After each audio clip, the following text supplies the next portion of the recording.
I was just about to ask Sherry, are you recording? Yeah. And I've gotten that answer. So we're going to start by calling the meeting to order and standing for the Pledge of Allegiance. I pledge allegiance to the flag of the United States of America and to the republic for which it stands, one nation, under God, indivisible, with liberty and justice for all. Sherry, can you call the roll, please? Mr. Ackerman? Here. Mr. Fish? Here. Mr. Yankee? Here. Mrs. Kaczynski-Vanderkart? Here. Mr. Richmond? Here. Mr. Spencer? Here. Thank you, Sherry. Before we go to the minutes, I just want to make a few brief comments about the new AV system. I think most of you have been aware of it through intermittent chats about it in committee of the whole, and et cetera, just bumping into you and talking about it. But these two space saucer things each have 100 microphones in them. If I do something as simple as drop my pen, it's picking it up perfectly. If I have a side conversation with Sherry about Bill Hanna, it's going to pick it up. So just be aware, it is ultra sensitive and picks up everything, which is what it's supposed to do. In the corner, our back left corner there is where the camera is. That provides our live view when we live stream. We're not live streaming. This is kind of our test run tonight. But as promised, the department heads are back in force, and they will, as they speak, they will take the entire screen. When we are live streaming, those who live stream will also see the department heads speak, correct, Sherry? Correct. Yeah. We are awaiting a new sound bar, so excuse the bassy tone and some of the vibration that you may hear. So as we know, we mentioned the department heads were going to come in remotely. There's multiple benefits. One, the savings to the carbon footprint. Instead of having a treasurer driving all the way from Westlake to give a couple sentence report, sometimes it's much more detailed than that. We're just kind of taking advantage of the technology. Since they are not under oath and officially elected, they are not bound to be in chambers and can respond remotely under current. Should the results of our charter review commission pass with our residents and our charter is amended to allow us to do it, we will also be able to, should we be out of town, report remotely as well. So I just asked that for Sherry's benefit, one of the benefits here for her is that she gets a very clear recording, better than your computer. And just, I know we can't limit all of our paper shuffling. I'm not asking anyone not to move or anything, but just, try and avoid as many side conversations and loud noises as you can to help out. After the department heads speak, unless they're required to be here for legislation that we may be reading, they're all going to check out, and then it'll just be live streamed for the viewer, a live shot of all of us. Ethan, I think what we'll do is each council meeting will discuss whether or not we need a department head to stay. Most of the time, 99% of the time, I'm going to say we're not going to have to, but there's just maybe that one piece of legislation that was assigned to Bill Yankee, and he's going to feel more comfortable having Prashant stay while he discusses it under legislation. So you and I can check each week, and we can let them know enough in advance so they can plan. Thank you, Mayor. Agreed. Okay. That being said, we'll move on to the minutes from our last regular council meeting dated August 10th, 2022. Do we have any additions, corrections, or deletions? I just had one real small one there. On page, sorry, bear with me. On page 7, second paragraph near the bottom, regarding 2022-50 ordinance. The third line, commission, should be plural. I know it seems like it's just small, but I just wanted to make sure everybody knew that we were talking about allowing council to allow all committees and all commissions to be able to meet in the different methods and not just one particular commission. Okay, that's right. So the amendment would be to add an S to commission and the end of the third line of the second paragraph under 2022-50. Okay, so with those changes, are there any additional additions, corrections, or deletions? I'll move to approve as amended. Second. The motion to approve is amended by Council President Spencer, seconded by Councilman Richmond. Call the roll, please. Mr. Emmerman? Yes. Mr. Fish? Yes. Mr. Yankee? Yes. Mrs. Kuzminski Vanderhart? Yes. Mr. Richmond? Yes. Mr. Spencer? Yes. Thank you, Sherry. If we have any residents wishing to comment, Mr. Nevins, I'm going to assume you may be here for the solar comment, or are you here for another issue? Solar. Okay, so you could certainly, if you want to take the floor and make a few comments now, that's fine, but under our public hearing, we will have that appropriate time for you to comment about solar specifically. We'll do that then. Okay, very good. Having no other residents wishing to comment, we will move on to the public hearing for ordinance 2022-45 as it relates to solar energy systems. Sorry? 32, excuse me. 2022-32? So the public hearing is open. Among other issues, it removes the use of solar panels. It removes the prohibition of solar panels on the front of existing homes and also removes it as a conditional use. This ordinance has been vetted through BZA planning and has had 2 successive readings in village council with 1 month being tabled. For a more detailed list of the proposed changes for all of our benefit and for Mr. Nevins as well, I'm going to ask that Paul Kowalczyk go over briefly the changes to that aspect of our code related to solar energy systems. You there, Paul? Mayor. Basically, over the last couple of years, we've had applications come forward for solar installation. And every single application that has come forward has been approved through the Planning Commission and Village Council. When this legislation was originally put forward as conditional use, there were no requirements in the state of Ohio as far as what needed to be followed for solar panel residential homes. Over the last couple of years, the state of Ohio did go ahead and update the building code for solar panels, and a lot of what we had in this legislation now is in the state code that we are required to follow in permitting these type of installations. So basically, we felt that there's stuff in the state code that needs to be followed anyway, and so we wanted to get that redundancy out of the zoning code.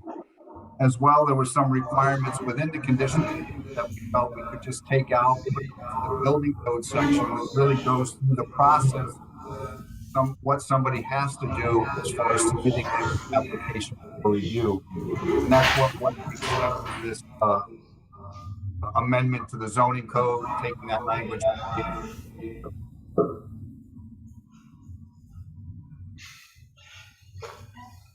Okay, so unfortunately we're breaking up a little bit, and that'll be something we'll have to work on. But I think we got the broad strokes, and I think everyone on council is familiar with the more, I guess, liberal application of having solar energy systems on homes. So at this point, if we don't have any specific questions for Mr. Kowalczyk, I would ask that any resident who wishes to comment today would raise their right hand and assume an oath before they comment before council on this particular item. So our law director will administer the oath. Sure. You just raise your right hand, Mr. Nevins. Please repeat after me. I hereby solemnly swear or affirm. I hereby solemnly swear or affirm that the testimony that I'm about to provide will be the truth, whole truth, and nothing but the truth. that the testimony I am about to provide will be the truth, the whole truth, and nothing but the truth. Thank you. Floor is yours, sir. Okay. I've been a resident of Moreland Hills for 25 years now. Live on Green Tree Road at the bottom of the hill. And the house that we have is situated in such a way that the southern exposure happens to face a hill and a lot of large trees. And the roof panels in our house face east and west. Unfortunately, the west, of course, faces the street. So for us to install solar panels was impractical. And I'm pleased to hear that you're going to allow solar panels to face the street, because that really kind of removes a block to us, so, basically installing solar panels and backup and so on. We've got an electric car, an electric vehicle, a plug-in hybrid, and makes all the difference to plug it in and charge it up. You're good for 38 miles. And I see a lot more electric vehicles in the neighborhood. Saw an electric bike zooming down the street the other day, probably exceeding the speed limit, but they're coming around, and I think it's a shot. I'm under oath. Fair enough. But I'm pleased to see that they're taking a step forward. And I assume that this is going to streamline the permitting process as well. I've seen a lot of stuff on that. So that's my comment, and thank you for moving forward. Well, thank you for your comments, sir. We typically, during a public hearing in council meeting, it's sort of a one-way, so we listen to your input. So don't be offended that there aren't going to be a flurry of questions your way. It's just kind of your opportunity as resident to come give us things to think about. And we appreciate what you did bring before us, and it will, in fact, streamline greatly the ability to put solar on homes. Right. So we appreciate your comments. So I think what we had agreed upon earlier is we were going to look at the legislation to be read under our legislation section on the agenda. So Councilwoman Kosminski-Vanderhart will tackle that first thing when we get to the legislation. Other than that, we can move to close the public hearing, I'm assuming. So we will close the public hearing. And we'd also agreed that if we had a number of residents in attendance in opposition to these changes, that we would table, because we would want to, of course, not vote tonight. We want to take their criticisms and their concerns under consideration. But since the only resident we have is speaking in terms of being in favor of this, I would suggest to the council president that legislatively it might be a good idea to move forward with a third reading tonight. So if you guys concur with that. Councilwoman Kosminski-Vanderhart to take that when we get to ordinances, if you'd be willing to do that. Thank you. And thank you for your comments again. That brings us to reports and communications. We're going to start with the mayor, and then we'll go to our virtual friends there. Some brief updates. Upper Giles Road retaining wall, like the retaining wall on Miles Road that we did last year.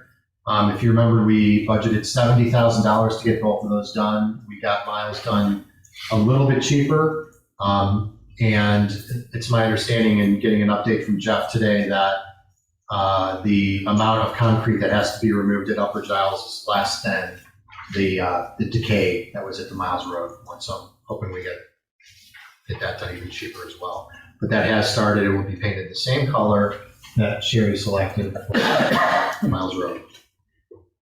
Chagrin Boulevard resurfacing project will be starting on the 12th.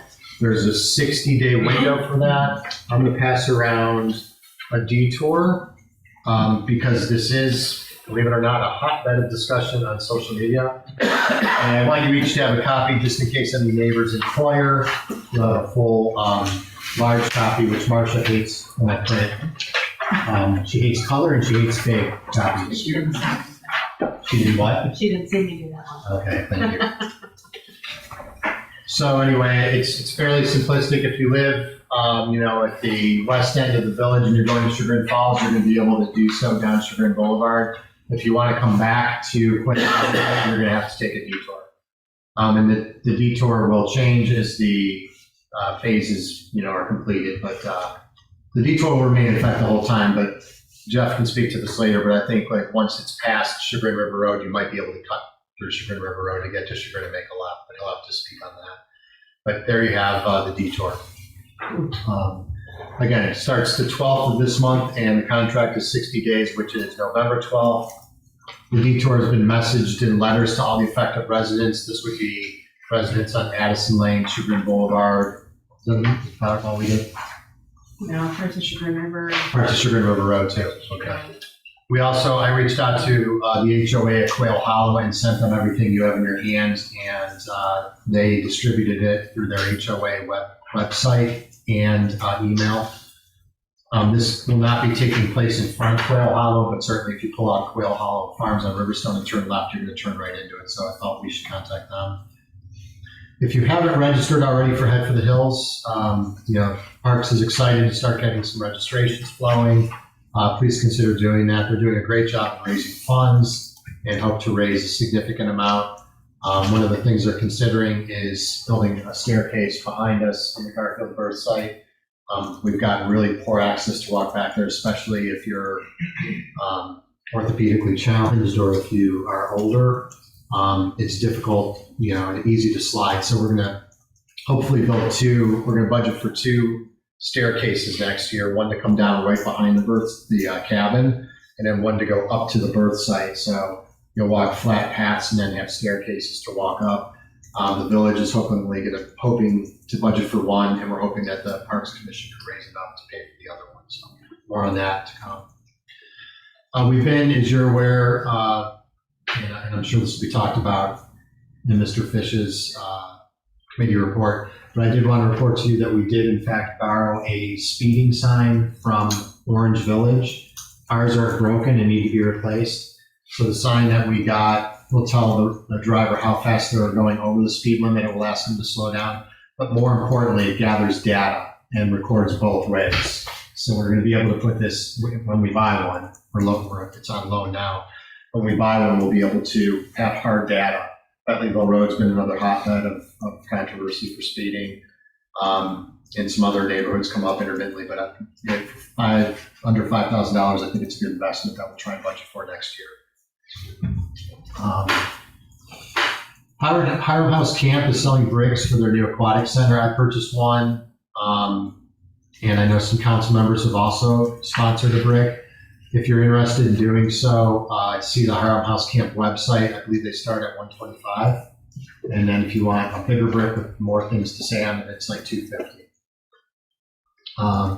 One of our last concerts at Lang Pavilion, or most recent, I should say, was Opus 216, a stringed trio that did an outstanding job playing music, both contemporary and classical. We had, at best count, we had approximately 70 to 80 residents there. You may have noticed we used Code Red for that event. Purposes were twofold. We spent a little money on this band. They were $800. We budgeted $5,000 this year for entertainment up at down at Lang Pavilion. But also, a couple times a year, I'm going to want to test that system and make sure it's working. So this was a good opportunity to do the proverbial kill 2 birds with 1 stone, see that Code Red is working. And I do believe that was a direct result of getting more residents to attend, because everybody was mass texted and emailed. I didn't bore them with sending along recorded voice message from the mayor, which is the third option you can send through Code Red. Did everybody get Code Red? Yes. Okay. You don't know? I don't remember seeing it. I don't think I did either. I've gotten weather alerts before. Are you sure you're both signed up for it? Okay, if you're not signed up for it, I'd recommend, especially in capacity of councils, being tuned into that, because, God forbid we have a hazmat spill or something stepped up. That's going to be one of the first things the PD at 3 a.m. is going to request Sugar Valley Dispatch do, is to send out a Code Red to Moreland Hills. And if they don't do it and Todd Dietzel or the chief call me, I can do it from my phone in bed at home. I can issue these Code Reds.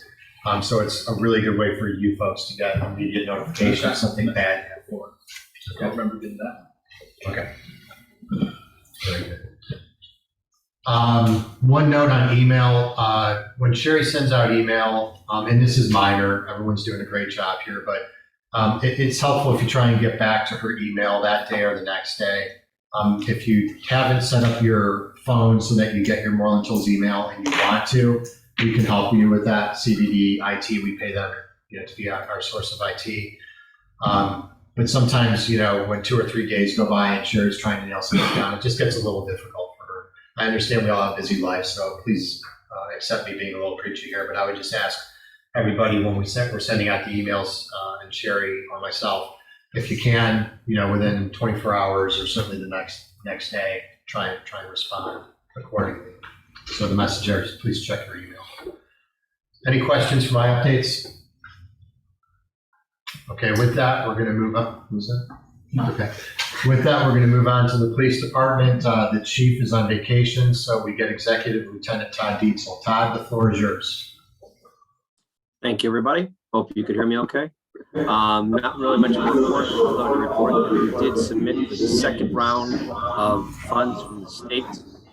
OCJS submitted that application last Friday. And that was for body cams? Yeah, for the additional 7 more to bring us up to 20 body cams. That was about another $10,437. So the hope is all of our body cams will be paid for at that point by grant money. You're gonna have to repeat. I'm losing you there.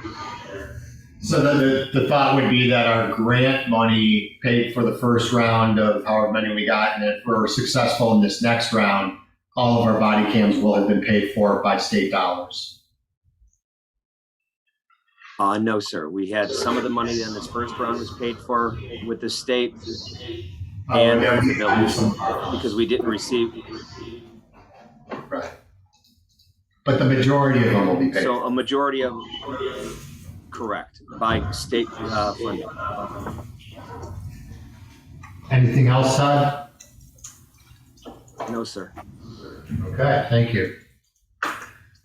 Move on to Service Director Ted DeWater.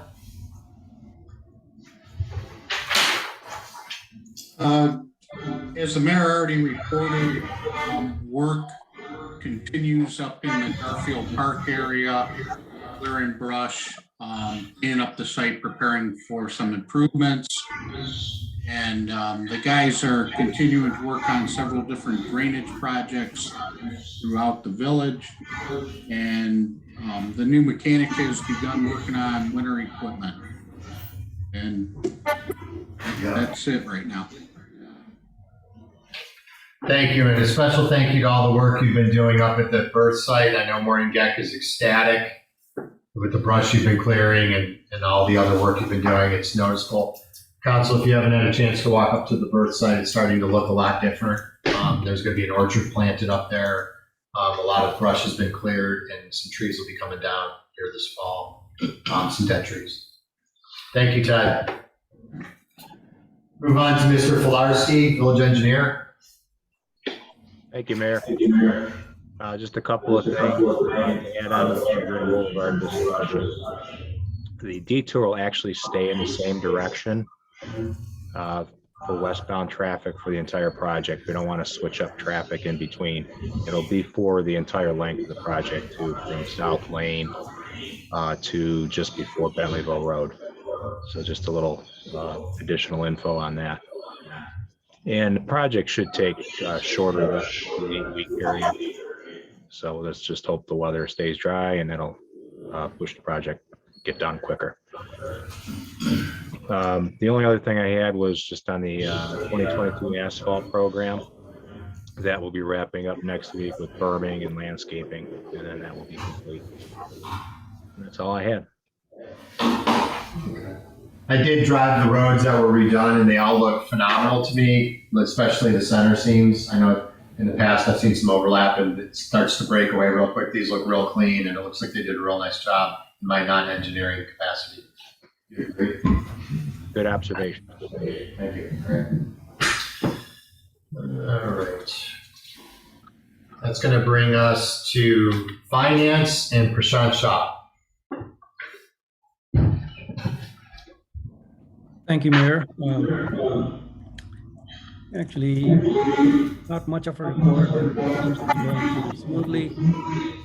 Income tax is up about 7% at this point.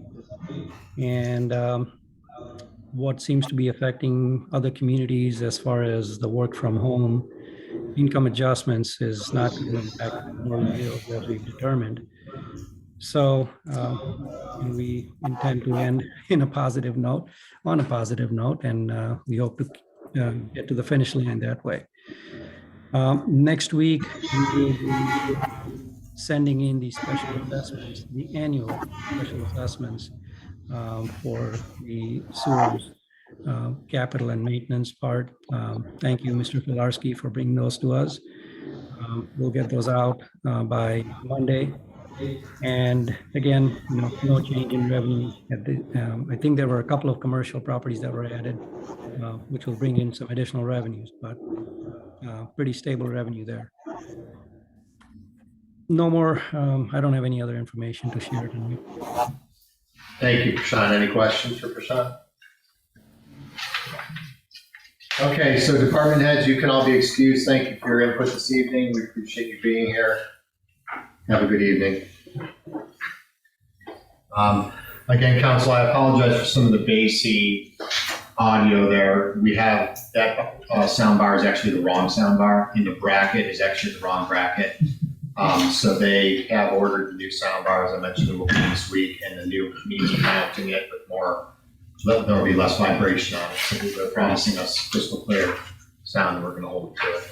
Oh, Mayor, I just wanted to make one quick comment. I'm sorry, I didn't do it in time for Mr. Filarski's presentation, but even though chagrin is going to be a temporary inconvenience, in a little perspective, due to the persistence of Mr. Filarski and you, Mayor, and prior mayors, about 10 or maybe even 12 years ago, I remember talking with a number of folks from Quail Hollow, bicyclists who were campaigning for chagrin and others along the line, and we had kind of had to do it on a piece by piece basis because the road, weathered at different parts of the road weathered at different periods of time. But I think it's a good example of the persistence of our engineer, our mayor, our prior councils in getting done what needs to be done and not easily giving up. Hope that works Jackson wise, but it's certainly I think worth mentioning and worth throwing kudos out for this final piece of chagrin. Thank you, Steve. And that free money is also good. You like that? Yeah, absolutely. One quick word, I'll follow up on the District 6 ARPA residual funds that have been made available through Armin Budish to all of the local county council members. It is empowered. He has also empowered each county council member to give the money away to their corresponding communities in a way that they deem appropriate and fair. Everybody's doing it different. Jack Schron, who is our county councilman, he's come forth with a process where we submit our projects up to $250,000. He will have 2 rounds, and they will be vetted by a committee. I'm actually, I guess, going to be on the committee as a mayor. We're going to have like 3 mayors out of his 10 communities, some members of council, and then some residents to grade them. You can't grade your own. So by far, his is the most intricate in terms some communities, some county council members are just taking the amount of municipalities they have, dividing it, and sending them the money, after they submit what they're going to use it to spend on. So that deadline came and approached for District 6 ARPA, and Chagrin Valley Engineering submitted 2 applications probably 8 days before the due date. And then 2 days before the due date, we got an email saying that they were going to extend the due date by 3 weeks because not enough communities had applied, which just infuriated me. So I did reach out, and so did several other mayors, Jack Schron, saying how we think that's completely unfair. I must have got 10 emails on these funds are going to be coming available. Here's how to apply for it. And to change it that late in the game and force us to now compete with people who didn't even ask for the money, I thought was ludicrous. So he did recant, and he kept the original submission date of September 2nd. So the good news is I think we'll be competing against less people out of the 10 communities than if we would have waited 3 weeks. So I give him credit. We complained. Some of the mayors were quite vocal about it, and he changed his mind, changed his position. So he joked around that he turned me into a Republican and I turned him into a Democrat. So I thought that was funny. Appointments and confirmations, we have none. Communications, petitions, or claims, we have none. That brings us to reports from committee. For our August 30th Roads and Safety Committee, with a motion, as I understand it, that will be Councilman Fish. Yes. It's interesting now because these guys covered most of it, but the only other thing from the police department that was not mentioned is the Chevy Traverse we ordered is still on order, and nobody knows when it will be here. We're basically at the will of manufacturers. We talked about that road surfacing program. There was discussion about the widening. It was a little confusing, but there's a widening of 87 just north of 87, I guess. Or no, 87 is this way. North of 87 on Chagrin, they're going to widen a piece of the road, and it was confusing to me because the parcel was owned by us, and we gave it to Hunt Valley, and now it's Right, so public property. Chagrin River Road is getting widened Okay. north of 87. Yes, right. So I don't really understand what we're having to discuss, because it seems fairly simple, but okay. And then there's ordinance. Is that what we took out right now?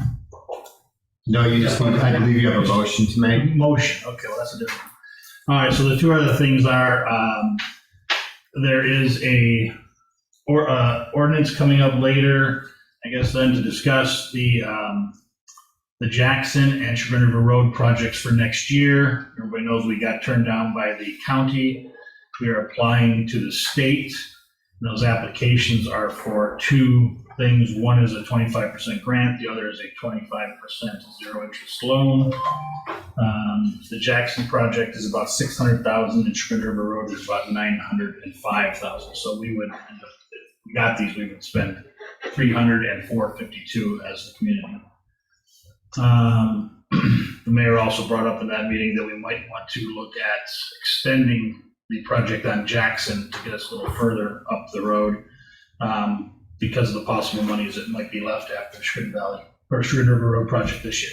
Not Chagrin Boulevard project this year. They all need Chagrin.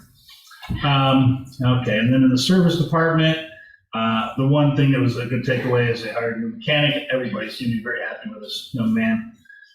So that was good. They did have to do some work on the plow trucks. There was a $1,500 spend on one of them. So they're working through all the plow trucks right now to be ready for winter. Okay, and then drainage, which is a motion. Okay, so it's a motion there are 4 areas where they're going to do drainage work, and a motion to allow the village engineer to develop specifications and advise for bids for a 2022 culvert and drainage program. I'll second that. We have a motion by Mr. Fish, seconded by Council President Spencer. Call the roll, please. Mr. Lumberman? Yes. Mr. Fish? Yes. Mr. Yankee? Yes. Mrs. Kuzminski Vanderhart? Yes. Mr. Richmond? Yes. Mr. Spencer? Yes. Moving on.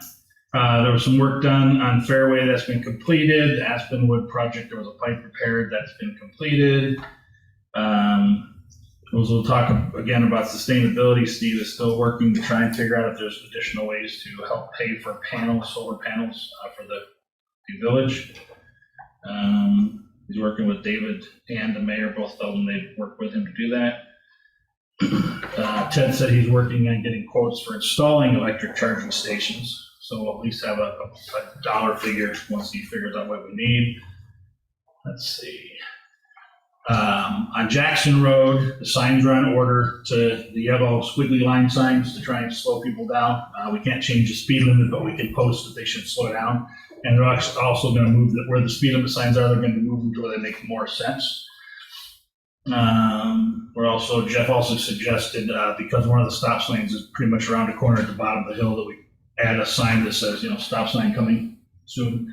And we apparently already have those as a stock item, so we're going to go ahead and add that. There was a request by a new home builder or homeowner in Aspenwood about burying all the utility lines and wanted to know about running sewers down there, because we'd have to have another pump station. So I don't think anybody thought that was a positive move. The pump stations are about $300,000. And then David brought up that, that's a great idea if everybody in the place has a broken septic tank. But if you just spent 40 or 50,000 on your septic tank and now you're expected to pay to hook into the sewers, you're going to get some adverse reactions. Let's see. There's a lot of these little things. Quail Hollow residents had asked about speed bumps or something to slow down there. Ted had reached out to Pepper Pike, who started a program like that. They suggested he does not do that. They said once we started it, everybody started asking. They've got 7 sets of them now. He said they're a constant headache for the service department because when people drive over them, they loosen. And when they loosen, you have to move them and drill new holes, bolt them back into the road, and fill the old holes. So it's not as simple as just laying them down and then when winter comes, pull them up. So I don't know what else. We'll have to discuss what else we might do for that particular ask. That's it. Thank you, Councilman Fish. One update, which you wouldn't have known about today, we got those signs in.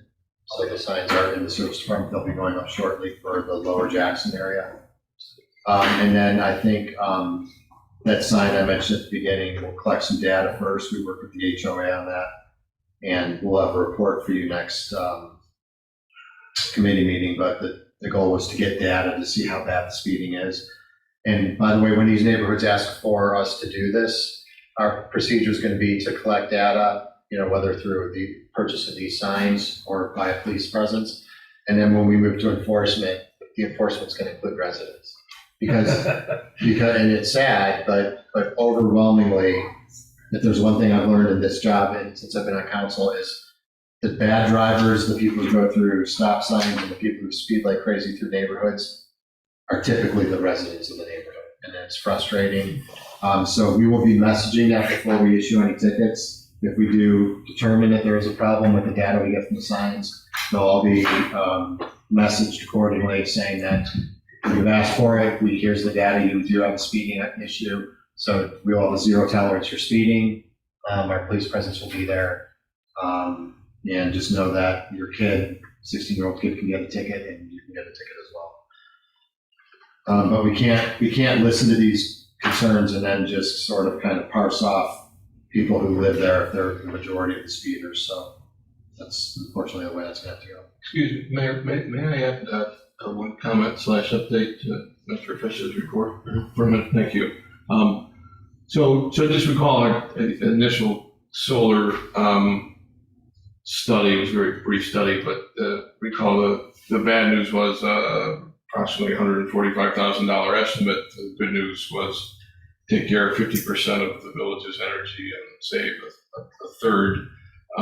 And the thought was, well, besides we say, just, that's just too much to see whether there was grant money, which there isn't. But the good news is I did speak with Joe Florida, recall the president of the organization we joined for free, or Clean Future Ohio.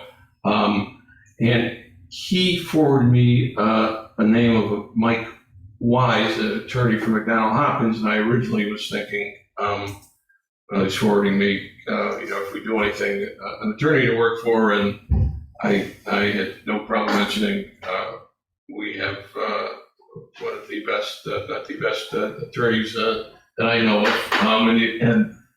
and I did find out that Mr. Wise has a different hat, and his different hat is president of a company called Wise Energy Partners, and they put together, excuse me, what I had mentioned at a prior meeting, these solar power / purchase agreements where a company will come in and purchase at no cost to the village or the company that wants the panels in exchange for commitment to give to that company the dollars generated from the panels. And Wise Energy Partners, basically the real quick summary is that they form groups to obtain best pricing and a third-party owner with the objective to aggregate organizations for the design, build, and installation of cost-effective solar energy with no upfront cost to participants in exchange for a fixed known 20-year electricity rate for a solar investor/owner and a participating organizations. They've done this kind of in phases. The first phase, and they've done over 25 of these. The first phase they did contracted with Cuyahoga County for a number of county buildings.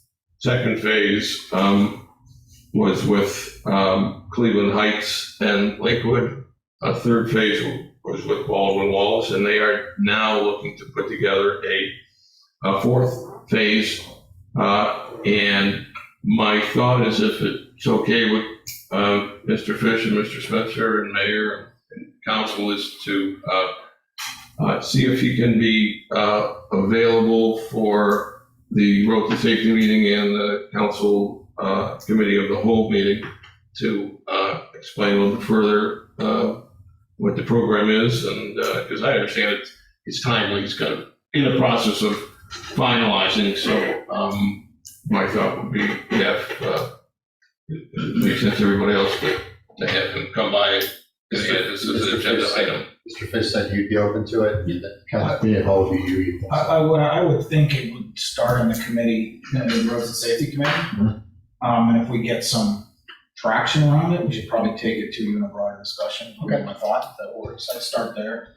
Because it's a roads and safety thing. I'd be happy with that. We introduce it in Roads and Safety, have them present there, and then depending on what we vet out through there, we'll have Ethan put it on the agenda for Committee of the Whole. Yeah, I think, Makes sense? yeah, I would like though to just kind of have him stand by, so if the committee is favorable, if the road and safety is favorable, then we'll have October set up, because I think it would be too late if we waited, a couple months and then. Okay, well, let's do that. And then toss it. Yeah, so I mean, there's no commitment, just to be able to ask and answer questions.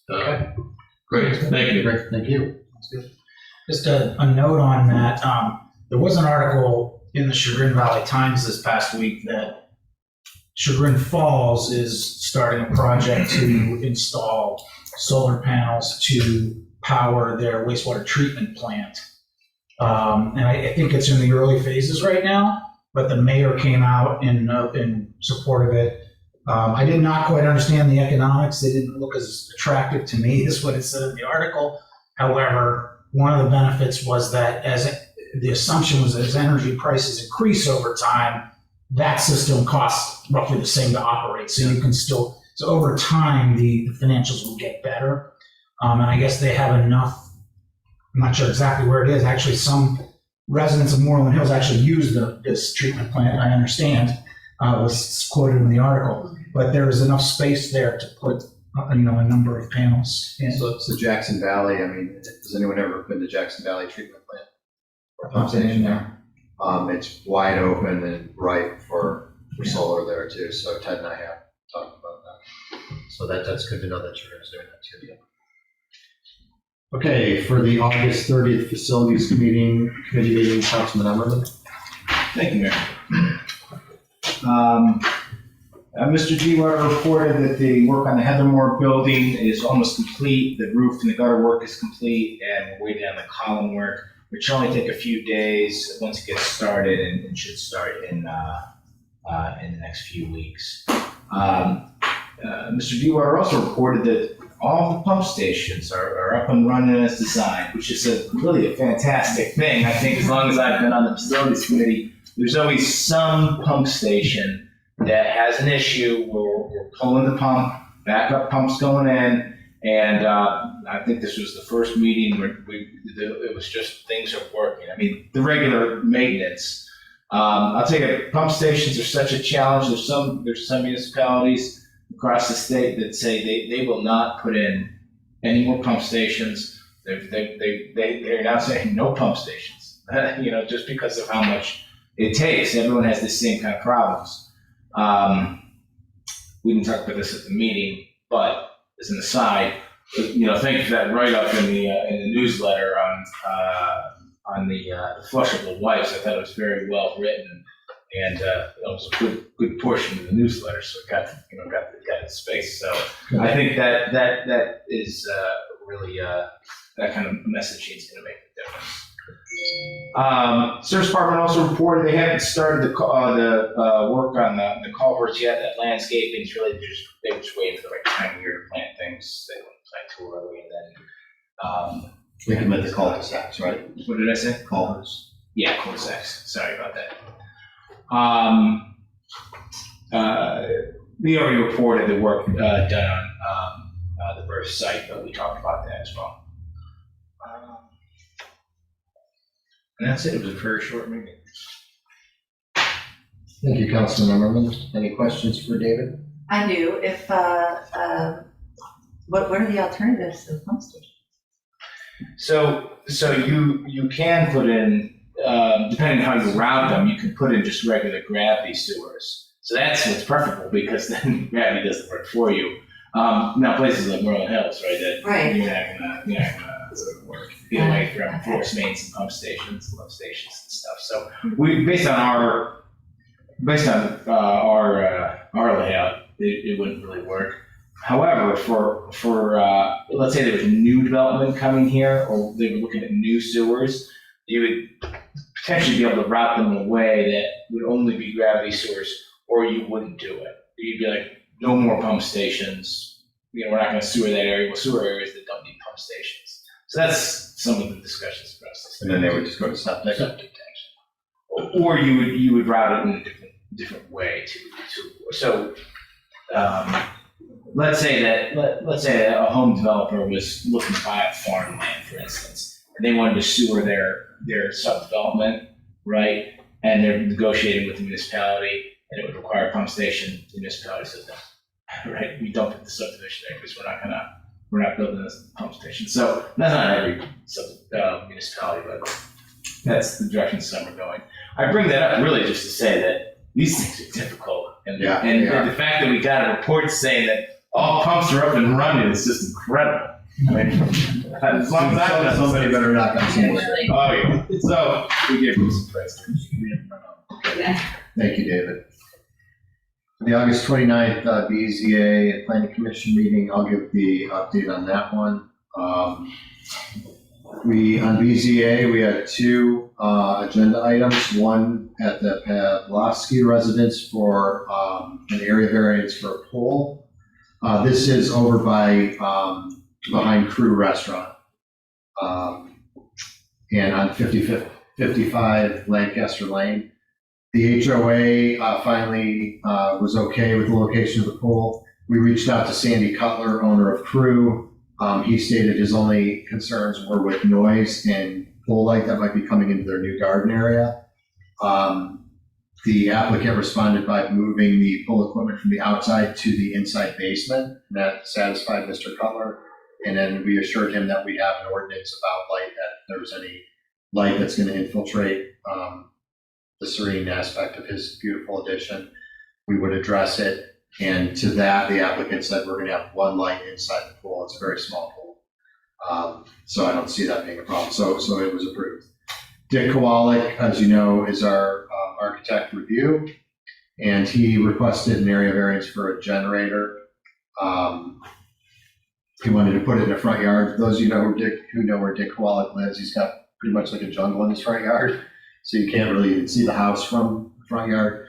And there were some logistics with really excessive costs in running gas or electric, and he made the argument for a substantial hardship, and he was granted the variance as well.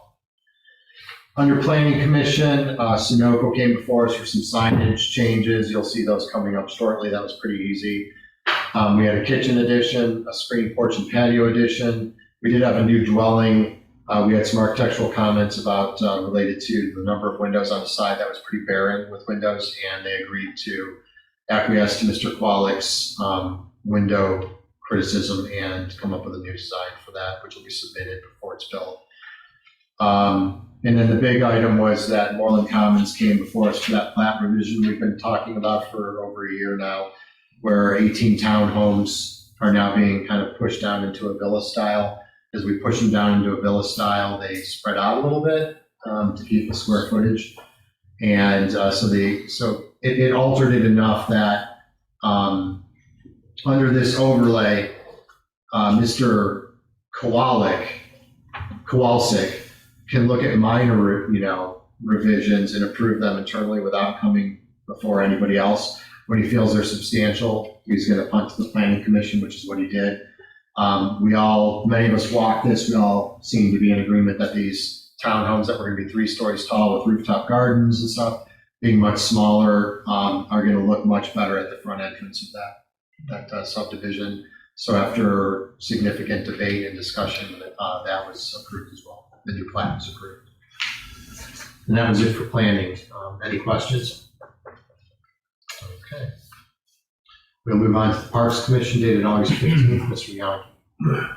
Thank you, Mayor Fritz.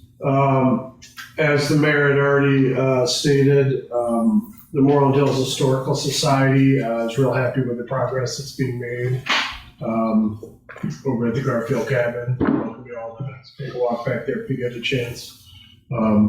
Their focus is on the 200th anniversary coming up. I think it's 9 years away, but they're really focused on it. It's a big thing for them. So it's great that the village is doing what we can to support them. Much of the discussion involved Head for the Hills, which is October 8th. Plan was made to approach existing and new sponsors because we do have an increased goal. I believe it's $220,000 to raise between sponsorships and participants.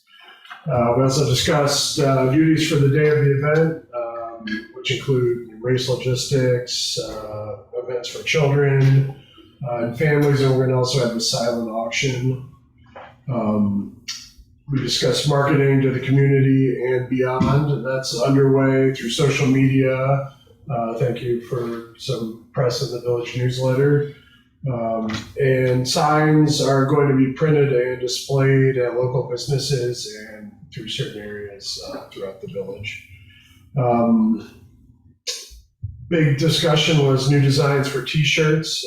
Sophia Dewey, an artist, to bring us about 5 designs. There was some robust discussion and a lot of feedback given, and ultimately the commission voted to allow Sophia and myself to take their feedback and come up with what we thought best. We did just get I think Friday, the final design, which looks great. Everyone's real happy with that. We did discuss changing T-shirt material. So I'm working with our board to get all that zipped up. I believe August 15th is the deadline, or 19th is the deadline for shirts. So that also kind of works with deadline for sponsors, since we'll print their names or their logos depending on what day on the back.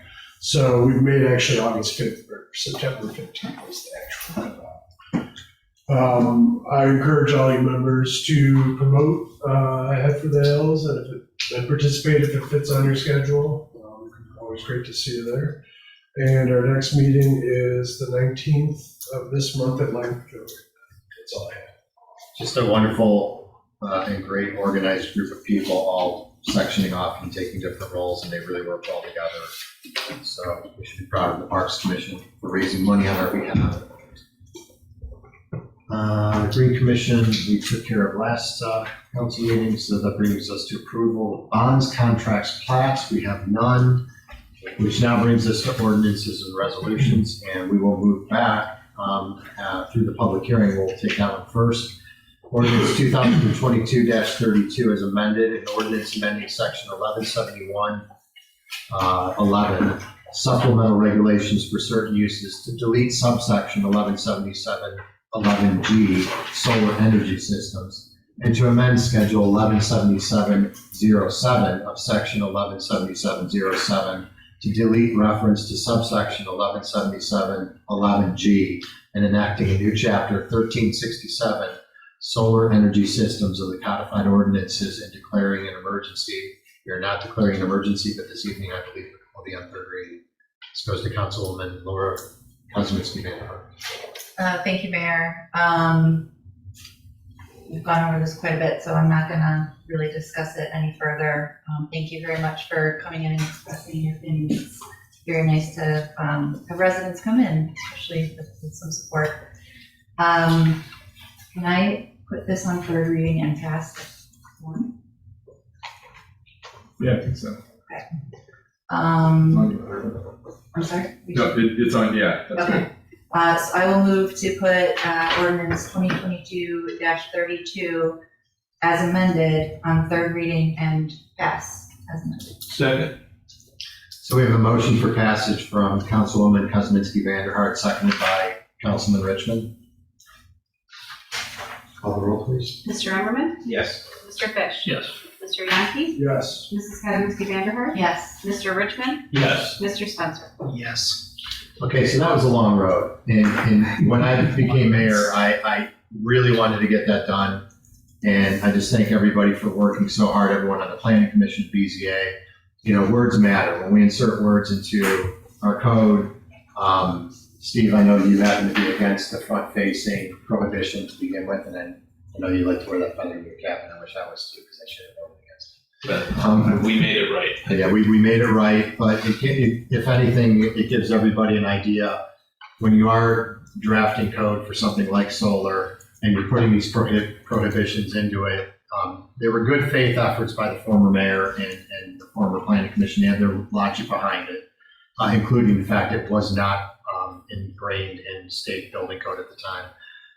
But you can see it takes a lot of energy and effort to change these things, so food for thought. But thanks everyone for working on that. Let's see, we're going to ordinance 2022-45, an ordinance authorizing the installation, maintenance, and replacement of a sanitary sewer force main in portions of South Lane and Sugar Boulevard, and authorizing the mayor to enter into an agreement fixing the terms and conditions thereof and declaring an emergency. This is going to second reading, and I believe it goes to Councilman Richmond. Thank you, I'm going to plan, and I did talk procedurally with Mr. Hanna. I'm going to plan after I summarize this to motion to put it on second reading, but then the motion to suspend the rules and pass it, because you may recall last time we put it on second reading because we did not have the agreement appended to the ordinance, and you do have that appended now, and as part of my summary, I'm gonna summarize that and then propose that we, by virtue of my motions, that we pass it tonight after formally putting it on its second reading. So recall, so property owner of 35 South Lane purchasing property and basically wants to connect to a sanitary sewer rather than put in septic, but Riverstone is the closest that has sewer. So the property owner, this ordinance would have the property owner constructing at the property owner's expense and maintaining it as well. And there's a number of conditions, and basically the condition is the one condition that they construct and maintain in accordance with plans approved by the village, and in accordance with codes and what have you. Second is that they are responsible for the installation and maintenance. And third, kind of maybe more proviso that a condition, recall that this line will also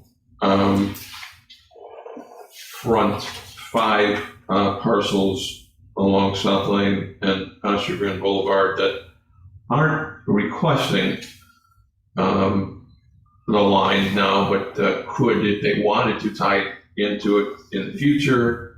And also appended to the ordinance is the copy of the letter from the County Board of Health specifying that now that there will be a sanitary sewer line in front of those properties, those other properties, other than the homeowner that wants to be tied into. The line will not be required to tie into that line, but if they do want to in the future, then they would need to enter into agreement with the village and join in on the responsibility for maintaining, not for the construction, that's all on the South Lane property owners' property. And the agreement is very, very basic in all the right places. It requires the property owner to construct in accordance with plans and rules and regulations and ordinances, etc. It requires them to obtain a performance bond, requires them to pay all costs, not only construction, but engineering, legal, insurance, bonding, permit fees, not only at the construction stage, but also at maintenance stage, and if it's required in the future, it's also a requirement for repair and or replacement if it is needed. The contract then goes on to mention the other property owners that the line, the force main will be accessible, but the agreement also specifies that if those owners want to join in, they will be required to sign an agreement, but they will not have responsibility for a part of the construction that would have already been paid for, but they would share responsibility with the obligations to maintain. And then there are provisions if they would default in the performance of any future repairs, then there is legal teeth in order for the village to take any appropriate remedies. And there's also an appropriate release of the village from any damages, accidents, casualties, occurrences, et cetera, as a result of the construction. And they also require just minimum insurance limits also made part of the agreement. So with all of that in mind, since it is set for second reading, I would first make a motion to put this ordinance on second reading. A motion for second reading from Councilman Richmond, seconded by Councilwoman Kuzminski-Vanderhart. Call the roll, please. Mr. Emmerman? Yes. Mr. Fish? Yes. Mr. Yaki? Yes. Mrs. Kuzminski-Vanderhart? Yes. Mr. Richmond? Yes. Mr. Spencer? Yes. And then I'm going to now put forth a motion to suspend the rules. Second? We have a motion to suspend the rules by Councilman Richmond, seconded by Councilwoman Kuzminski-Vanderhart. Call the roll, please. Mr. Emmerman? Yes. Mr. Fish? Yes. Mr. Yaki? Yes. Mrs. Kuzminski-Vanderhart? Yes. Mr. Richmond? Yes. Mr. Spencer? Yes. And finally, I'm going to now put forth a motion to pass the ordinance tonight. May I ask a question before? Sure can. we move? So, and I've read through it a few times, and I think the agreement, I just want to understand, so in the event the contracting party moves, is now the village responsible for it? So does it carry through onto the next owners of the property? Yeah, I think it'll be recorded onto the real estate, onto the real property for future owners. So it would be deeded or entitled, essentially. Okay, thank you. Yeah, there's a provision about an easement being granted, and so all of that would be Okay. record. That makes sense. Any other questions? I did have one. So this, I'm understanding exactly. They're digging, like, basically they're trenching through 5 other people's property to put the sewer line in. I'm guessing they got permission to do all that. Is there something in there that just says that they'll return it back to the way it was and reseed it and all that stuff? I mean, I'm assuming it is. Just didn't hear it. Just gonna pull up the map. I don't know how many properties they're going through. I know it'll provide potential access to that number of properties. Let's see. Yeah, I heard him say they offered him access to the pipe, but I didn't know if they had to ask permission of those people to do it, or if it's just because it's a right of way in front by the road, they're allowed to do it. I don't. The right of way is the trigger for villages, interest principally. NOACA letter. Is there a map? There was. On First Street. Yeah. Oh, okay. The last one. I got signed out of my. Bear with me. I don't want to slow you down, I just. Yeah, I mean, I think all permissions are in place. And Jeff Larson has been coordinating all of that. Yeah, so it's really, it's in the right of way. And then under right of way and then to the property. So if it's in the right of way, they do not need permission from anybody else to correct that line. I guess my question is, after they've done all the digging and putting it in, who's responsible for putting the Contract. That's all part of it. They routinely. From the map, it seems like they're crossing two properties at least. Yeah, so I I just want to make sure the property owners were left with a bunch of dirt and they're responsible now for planting grass seed. Right. So yeah, will be installed within the villages right away along South Lane and Chagrin Boulevard and across the front of the two properties on the north side of Chagrin Boulevard and 3 properties on the south side of Chagrin Boulevard. It's our right of way. If they didn't do it, we would tell them to do it. Okay. Okay. Right, we do have that ordinance. And that's referenced in the first 2 paragraphs, I think, principally the first paragraph of the first section of the agreement. To be constructed in accordance with plan specifications and profiles approved by the village engineer and complying with all village ordinances, rules, and regulations and other requirements in Ohio and federal laws, rules, regulations, and requirements. There is a performance bond that has to be approved by the engineer and by the board. So I think that's. Which they don't get back. Okay, I think we had a motion by Councilman Richmond, but I don't know that I had a second. I'll second. Seconded by Councilman Johnson. Mr. Emmerman? Yes. Mr. Fish? Yes. Mr. Yankee? Yes. Mrs. Kuzminski Vanderhart? Yes. Mr. Richmond? Yes. Mr. Spencer? Yes. Can I ask a quick question, not directly related to the passage of the ordinance, but what does something like that cost for an individual to do? Any idea? I don't know. Oh, it's God bless them, but yeah. Yeah.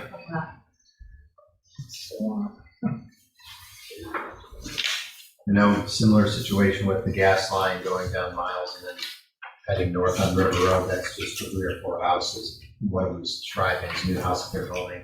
They're all paying for that. And that has been 10-person crews for days on end, digging and boring. And so I can't imagine what that's costing them, but it's going to be a lot of money. Ordinance 2022-56, an ordinance authorizing the mayor to apply to the Ohio Public Works Commission for a potential grant for the funding for capital infrastructure improvement projects in the village of Moreland Hills and declaring an emergency. That goes to Councilman Fish.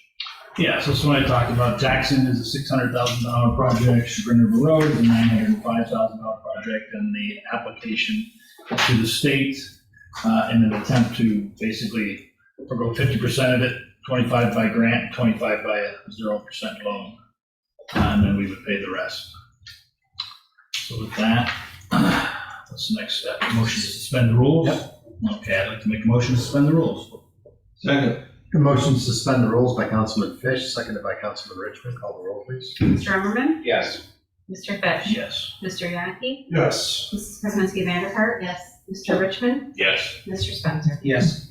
Okay, and I'd like to make a motion for passage. Second. We have a motion for passage with a second by Council President Spencer. Any questions? Okay, call the roll, please. Mr. Emmerman? Yes. Mr. Fish? Yes. Mr. Yankee? Yes. Mrs. Kuzminski Vanderhoof? Yes. Mr. Richmond? Yes. Mr. Spencer? Yes.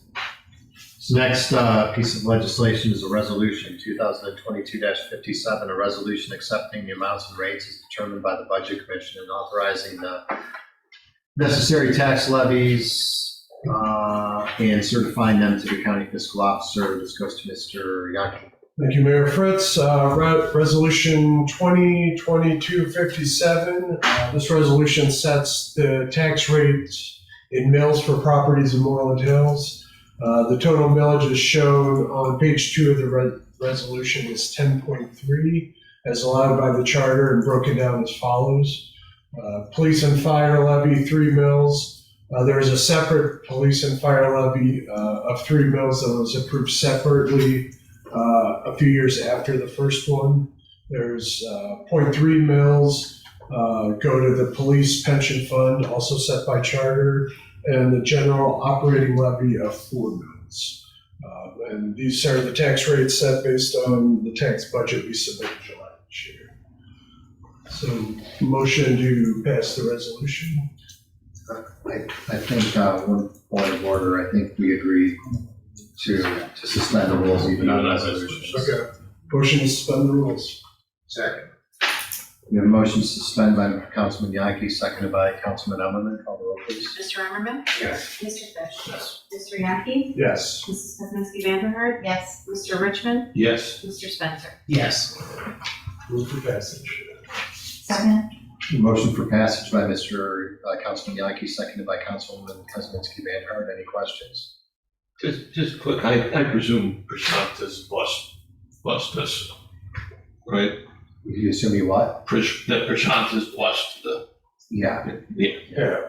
I've officially read the email he sent me. Give me Okay. notification. I'm not that good. I just wanted to Yeah. communicate. There's Yeah. no change. Thanks. Not that I don't trust you. Okay. No, I need to Call the roll, please. Mr. Emmerman? Yes. Mr. Fish? Yes. Mr. Yankee? Yes. Mrs. Kuzminski Vanderhoof? Yes. Mr. Richmond? Yes. Mr. Spencer? Yes. Ordinance 2022-58, an ordinance providing additional appropriations, transferring items already appropriated, and declaring an emergency. Councilman Emmer. Thank you.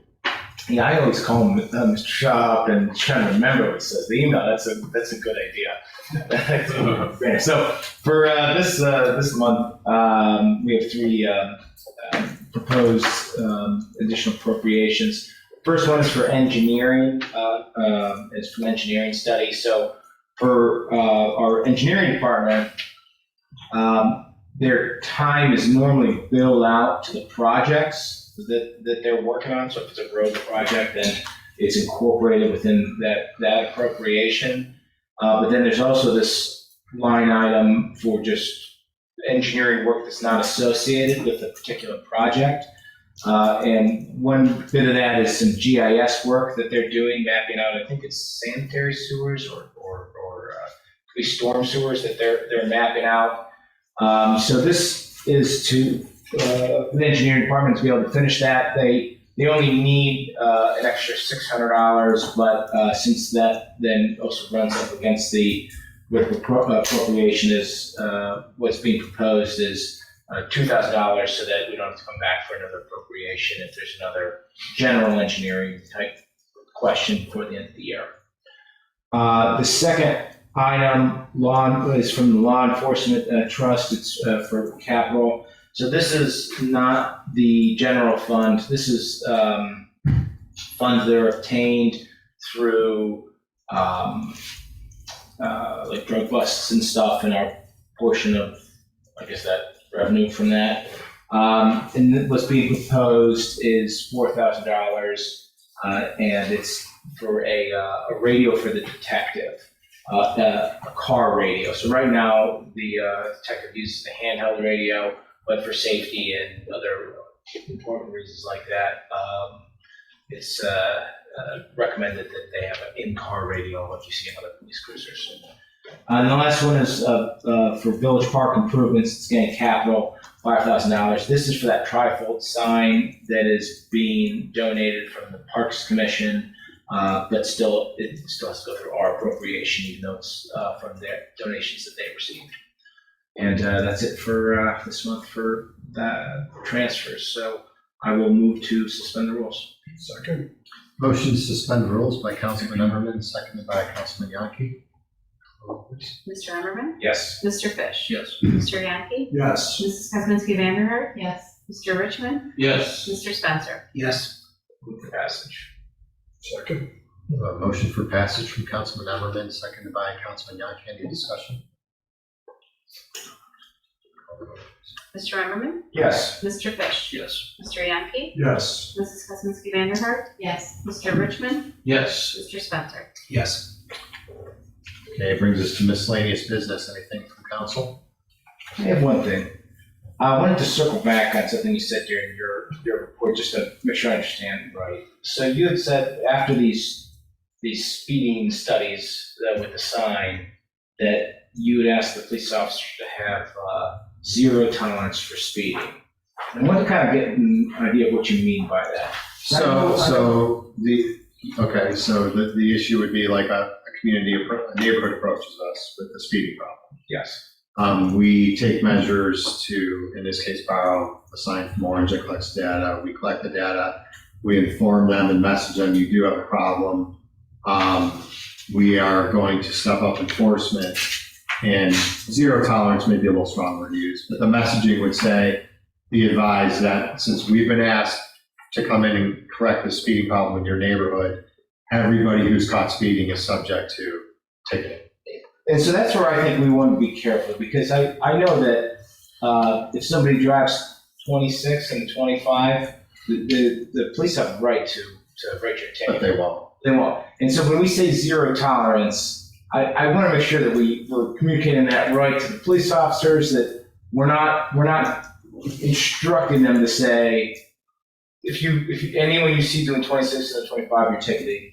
And I don't know what the right phrasing there is so that it's There's something better than zero tolerance. Well, I just and I figured that's not what you meant, but I figured that's not what you're suggesting. But I think that we just want to be be careful. Careful with that phrase. So the messaging is important, and I'll concede that point that zero tolerance is not a good. Well, that's just But we, in the instance of Bentleyville Road, the 1 lane area, we have ticketed, residents for violating the no stop and no alternating traffic, and we'll be careful. We'll message it more delicately than that. Say just, you invited us in to correct this problem. We're dedicated to correcting it. Just tell your kids, and it'll be worded better than saying Maybe that. that's strictly enforced or something. It's strictly enforced. I think I've seen that, like those signs, like traffic speed strictly enforced in this area.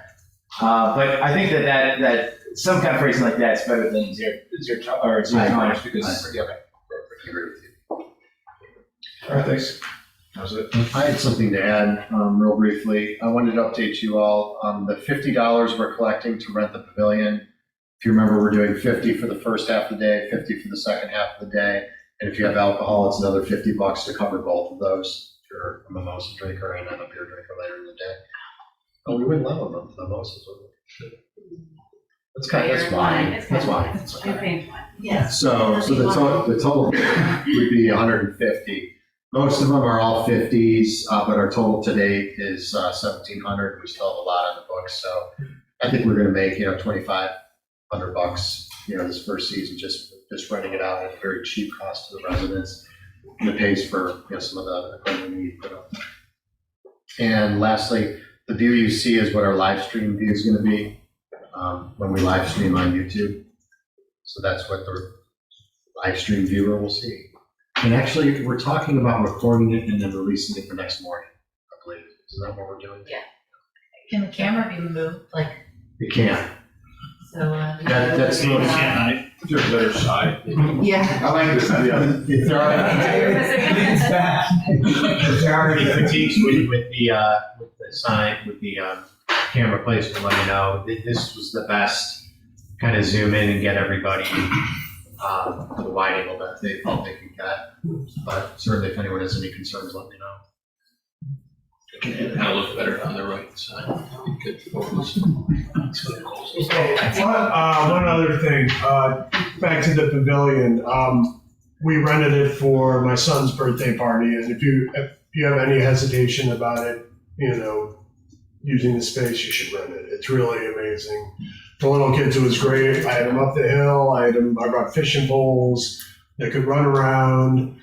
Cleanup was real easy. The bathrooms are there.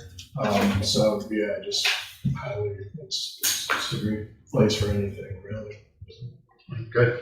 Since we didn't have a green commission, I just want to remind everybody, September 15th, the Green Commission is going to be doing more in the hills. They're going to be talking about recycling, and Ron from the service department is also going to be presenting. And then on the 17th from 9 to 12 is the Greening of the Hills, just to remind everybody. So that's coming up. Sherry, can we send out an email reminders on those? Yes. So we'll send out an email reminding one of those. Speaking of volunteers again. Yeah. Planning on coming. Well, Plan-based date change is now October 15th. Someone apparently planned it back. So,